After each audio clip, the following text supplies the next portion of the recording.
Welcome to Bite-Sized Battles. It was a warm dawn that broke over the tiny tropical paradise of Midway Atoll on the 4th of June 1942. It was a place holiday dreams are made of. White sandy beaches, sweeping crescent-curved coves, crystal clear water. The striking blue of the sea was set against the tropical green forest which ringed the shore. It looked set to be another beautiful day. But the idyll was about to be shattered. Over the gentle sound of the ocean came the low hum of bombers. Midway wasn't just a tropical nirvana, it was an American air and army base. And now it was a target. 108 warplanes had been launched from 4 powerful aircraft carriers of the Imperial Japanese Navy. Their low hum grew louder as they drew closer, and American troopers rushed to man anti-aircraft batteries, hearts pounding. As the Japanese bombers began their runs, the AA batteries opened up an intense barrage. American fighters were called back from escorting a squadron of bombers en route to attack the Japanese carriers and threw themselves into the fight. Together, they downed 11 Japanese aircraft and damaged several more. But many more American planes were destroyed, and Midway was burning and badly damaged. Inbound was a Japanese invasion force which was intent on taking the islands. But that was just the first part of Admiral Yamamoto's plan. The aim was to lure the American carrier fleet to defend Midway and then destroy it totally.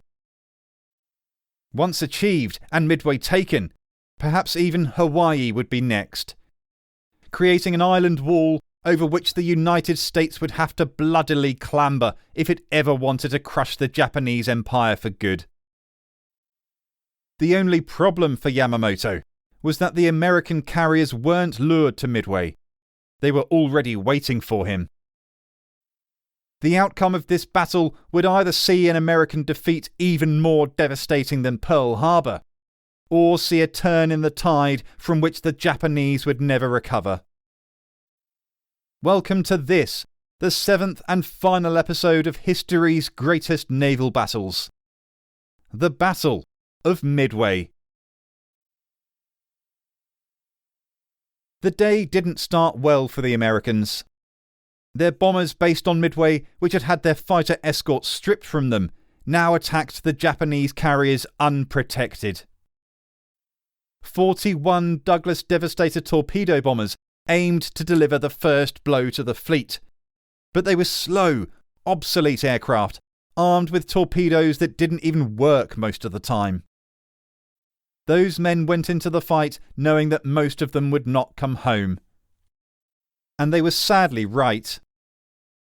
Massed and fierce ship-based anti-aircraft fire and the quick and nimble Japanese Zero fighters decimated the slow and unwieldy Douglas Devastators. Within minutes, 35 of the 41-strong squadron were down, and no damage at all had been done to the Japanese. During the firefight, one of the bombers was seriously damaged and headed straight for the bridge of the carrier Akagi. Whether he was out of control, already dead, or on a suicide run, we'll never know. But the carrier fleet's commander, Vice Admiral Nagumo, must have watched aghast as this runaway American dived directly towards him in flames. Only at the last minute did a slight change of direction take him past the bridge, just feet away, before slamming into the ocean. Another of the American pilots, Ensign George Gay, crashed into the Pacific after a tussle with 5 Japanese fighters. He was adrift for 30 hours before being rescued, and of his 30-man squadron, he was the sole survivor. The American counterattack from Midway had been ruthlessly swatted away, but the runway of Midway's airfield was still in action, so Nagumo ordered a second strike. And this is where it all started to go wrong for the Japanese. Nagumo was under strict orders from Yamamoto to always keep half of his strike force prepared for anti-ship operations, just in case the Americans showed up earlier than expected. But in the belief that Yamamoto was being overly cautious, and perhaps stunned by his near-death experience, Nagumo ordered that his reserve aircraft be armed for a second strike on Midway, while they waited for the first strike wave to return. It was a fatal error.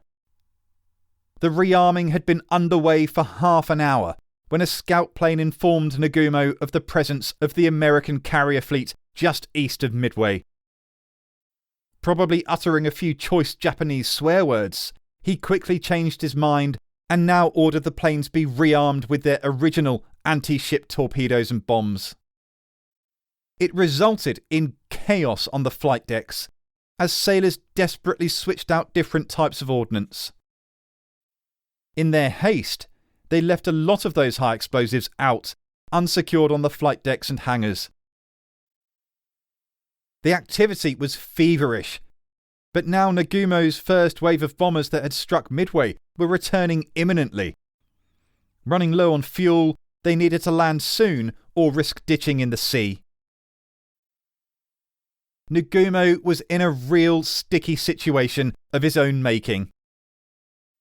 The presence of unexpected American carriers nearby posed a mortal risk to the survival of his own fleet, and the opportunity to lay an ambush for the Americans had now been Uno reversed on him. He could have launched his reserve aircraft and taken the risk of losing the returning Midway bombers for lack of fuel. But that would have meant sending his reserve against the newly discovered American fleet without it all being properly rearmed. Instead, Nagumo opted to wait for the returning Midway bombers to land and then send out his reserves to hunt down and destroy the American carriers. Had he known what was coming, he might have changed his mind. Because the 3 US carriers had already launched a massive strike force at the Japanese fleet. Commanded by the daring Admirals Fletcher and Spruance, the USS Yorktown, Enterprise and Hornet had unleashed hundreds of torpedo bombers, dive bombers and fighter escorts. But it wasn't quite the force to darken the sky. It took the Hornet and Enterprise so long to launch their aircraft that the first waves of this American attack were uncoordinated and at the extreme range of the aircraft's abilities. But Spruance knew that whichever carrier struck first would have the advantage. So rather than form up all the aircraft into a single offensive wing, which was just taking forever, he had each small squadron head off alone as soon as they were in the skies. With poor directions and individual errors, several squadrons got lost or had to turn back, and more were forced to ditch. The first to actually reach the Japanese were another group of Douglas Devastator torpedo bombers. All alone, all 15 of them were shot down without causing any damage. Infuriatingly for the Devastator pilots, many of them had been able to get within spitting distance of their targets, but their torpedoes remained shockingly unreliable. Shot after shot failed, either by running too deep and coursing right underneath the carrier's keels, prematurely exploding, or failing to explode at all on impact.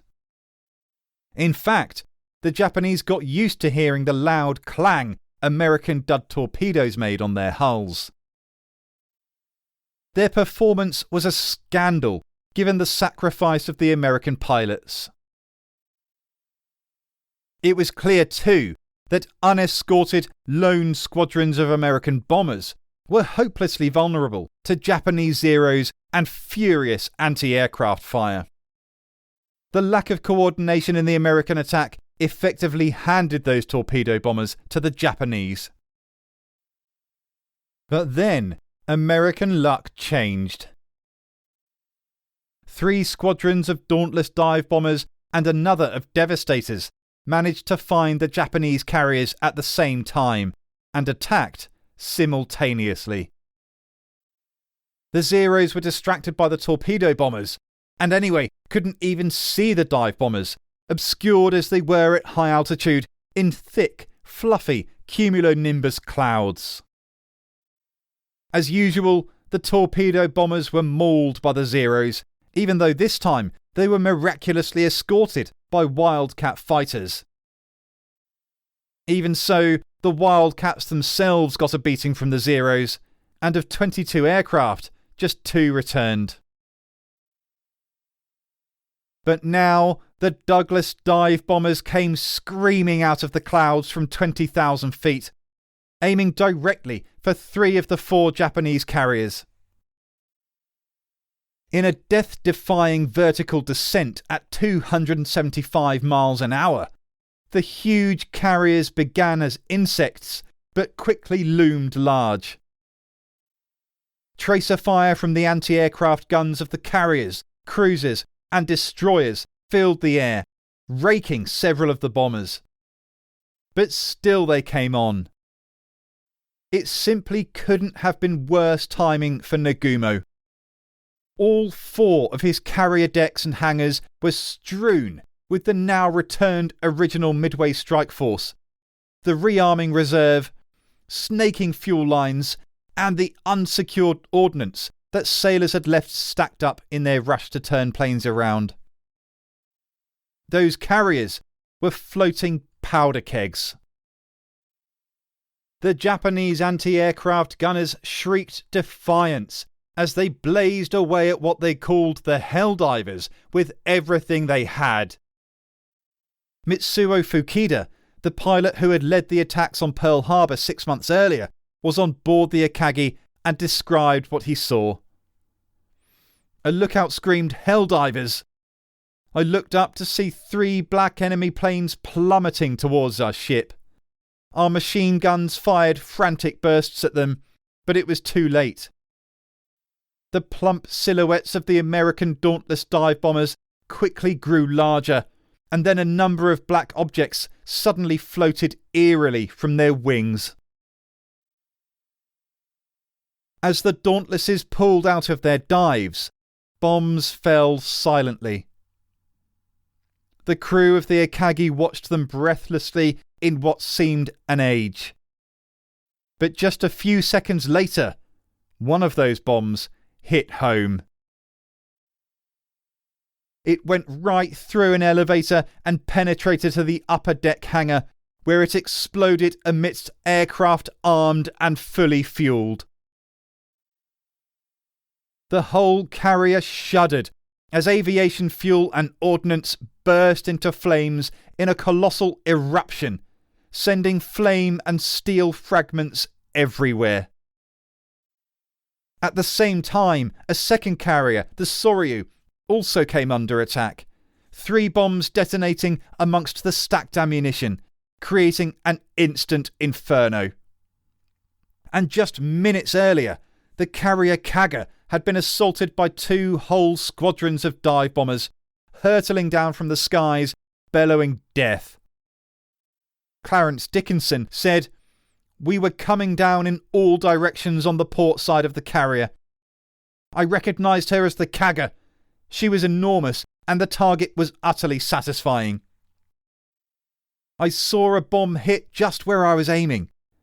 I saw the deck rippling and curling back in all directions, exposing a great section of the hangar below. I saw my 500-pound bomb hit right abreast of the carrier's island. The 200-pound bombs struck in the forward area of the parked planes. Kaga was hit at least 4 times and was devastated. In just a few minutes, 3 of Nagumo's 4 carriers were ablaze from end to end, including his own flagship, the Akagi. Nagumo descended into a shocked trance, muttering, "It's not time yet," as he stared out languidly at the smoke and fire of his once mighty aircraft carriers. He was eventually persuaded to abandon ship, with an almost imperceptible nod. The only Japanese carrier left was the Hiryu, and it carried the audacious Rear Admiral Yamaguchi. Yamaguchi had earlier advised Nagumo to launch his reserve at the American carriers before the Midway bombers returned. Nagumo should have listened. But Yamaguchi now acted. He ordered an immediate counterattack with every bomber Hiryu had.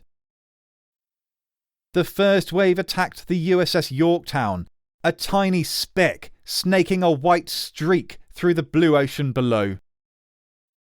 Coming in a vengeful cloud of dive bombers, the first wave struck Yorktown with 3 bombs through a haze of anti-aircraft fire. She was heavily damaged, but her crew managed to patch her up enough to continue operating. They did such a good job that when the second wave of Yamaguchi's bombers turned up, they were convinced it must be a different carrier. A fierce dogfight ensued over Yorktown, Zeros duelling with Wildcats as Japanese torpedo bombers made their runs. Several got through, and the Japanese torpedoes showed all the reliability the Americans lacked. 2 struck the Yorktown in ruinous explosions, tearing holes in her beneath the waterline. Yorktown began to list dangerously, and the crew abandoned ship. While she stayed afloat, she was no longer any use to Spruance, and now Yamaguchi's confidence soared. Returning Japanese pilots told him that 2 separate American carriers had been put out of action, maybe even sunk. He thought there was just 1 left. So he ordered a 3rd attack and began moving his whole task force towards the Americans. His group included 2 battleships, and together with Hiryu's warplanes, still posed a formidable threat to the Americans. Perhaps a Japanese victory could be snatched from the jaws of defeat. But while the Hiryu's pilots were resting and their aircraft rearming, a sudden shout of alarm sent pulses racing. Yamaguchi's nostrils flared, jaw hardened, his eyes fixed as he heard the words, "Enemy dive bombers are right above us." Enterprise and Hornet had sent in more Dauntless bombers, more than Yamaguchi had assumed they were even able to. Wildcats took on the fighter screen of 12 Zeros as the Dauntlesses came swooping from the skies. The Japanese fleet's anti-aircraft fire was furious, unrelenting, withering, massed, desperate. But they couldn't stop the swarm, and 4 bombs struck the carrier's flight deck, which curled back grotesquely, sparking fires throughout the ship. Her crew spent hours in a futile attempt at quelling the flames, but eventually Yamaguchi ordered the ship to be scuttled. The crew were taken off, but Yamaguchi himself and the Hiryu's captain Tomeo Kaku chose to go down with the ship. A Japanese destroyer then followed Yamaguchi's last order and torpedoed the stricken burning carrier, causing it finally to sink with Yamaguchi on board. Japan had lost one of its most gifted naval air warfare commanders, along with 4 of her 6 best aircraft carriers. It was little consolation that a Japanese submarine torpedoed the ailing Yorktown, sinking her too.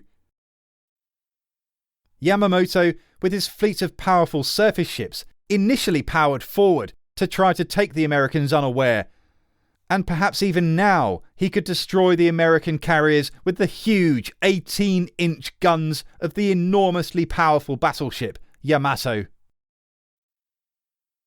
But nightfall was coming, and Spruance knew just how good the Japanese were at naval night fighting. He didn't know Yamamoto was on his way, but correctly guessed his intentions, and so withdrew his fleet just east of Midway. Finding Spruance gone, Yamamoto then also took the decision to leave the area, not wanting his prize surface fleet lost on top of the carriers.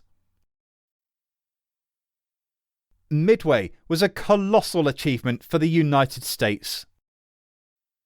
They'd had fewer carriers and aircraft than the Japanese. Their pilots were far less experienced. The Wildcat fighters were no match for Zeros, the Devastator bombers basically sitting ducks, and the American torpedoes were next to useless. But there were a few things that did work well for the Americans. Their code breakers had given them the opportunity to turn the tables on the Japanese ambush plan. And Spruance's decision to launch his squadrons quickly but piecemeal was, while disastrous for some squadrons, what ultimately won the battle. The Japanese could have evened the odds had Nagumo not disobeyed Yamamoto's orders to always leave half his aircraft armed and ready for unexpected American fleet action. Had he listened, he wouldn't have wasted time rearming and then rearming again, and he could have launched his reserve at the American carriers before the Midway bombers returned. They would have passed the American squadrons in flight as they'd already been launched, but they would have had a seriously good opportunity at sinking all 3 American carriers. In turn, without all those fully fueled aircraft and unsecured ordnance all over the Japanese decks and hangars, it's possible that some of the carriers would have survived the American attacks. Indeed, had Nagumo's strike force succeeded in knocking out Yorktown, Enterprise and Hornet, it's certain that Hiryu at least would have survived alongside Yamaguchi.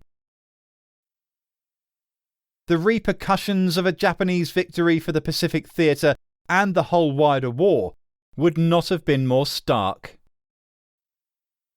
An American defeat at Midway would have meant uncontested Japanese takeovers of a string of Pacific islands, including the Alaskan Aleutian Islands and even potentially Hawaii. This would have given them a series of overlapping areas of air power from which to dominate the Western Pacific. The US would have had to renege on the promise to primarily support the defeat of Hitler first, and repositioned naval and air forces to the Pacific. It wasn't until mid-1943 that American industrial production really began to surge, so back in 1942 there really wouldn't have been any other option. It would all have had a catastrophic impact on Britain and the Soviet Union's ability to wage war in 1942 without US Lend-Lease aid. American destroyers leaving the Atlantic could have meant a defeat for the Allies in the Battle of the Atlantic, starving Britain.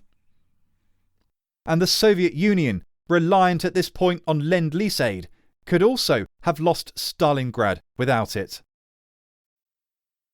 Australia, recalling its troops from North Africa to defend against a feared Japanese invasion now that the US wasn't able to help, could have meant a British defeat at El Alamein. That probably would have meant a German takeover of the Suez Canal and Middle East oil fields, and a reallocation of the brilliant Erwin Rommel and his Africa Corps to the Eastern Front, putting further pressure on the Russians. The US capture of Guadalcanal and New Guinea could not have happened until much later, meaning Japan would have had time to consolidate and grow stronger. The whole reconquest of the Asia-Pacific from the Japanese would have been much bloodier and much longer. In this alternate history, it's entirely possible that Australia and the Soviet Union would have sued for peace. Stalin is known to have considered it as late as 1943. And possibly even Britain too, strangled by the U-boat menace that Churchill described as the only thing that really ever scared him. As it was, American victory at Midway allowed the United States to continue prioritising the European theatre and provide early military assistance to Australia.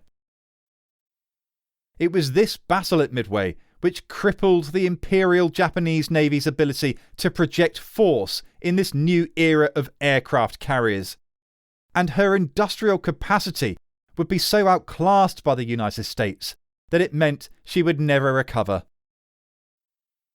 Midway, then, more than any other naval battle of the Pacific, changed the course of World War II. I'd like to close this epic series on history's greatest naval battles by dedicating it to the memory of all those who have died at sea in the pursuit of their nation's or empire's machinations. From the terror of the up-close and personal boarding actions of ancient naval warfare, and the appalling broadsides of 19th century ships of the line, to the unimaginable horror of being trapped or burned alive on board a sinking submarine, aircraft carrier or battleship. Salamis, Cape Eknomus, Lepanto, Trafalgar, Tsushima, Jutland, Midway. Every single one of these battles changed the world, and with no exaggeration, you are living the life you do because of them. Making this series has reminded me just how much we are all children of what has come before us, and how the naval warfare of millennia has shaped the lives we lead today. I'm Andrew Mackenzie, and for the final time in this series, thanks for listening.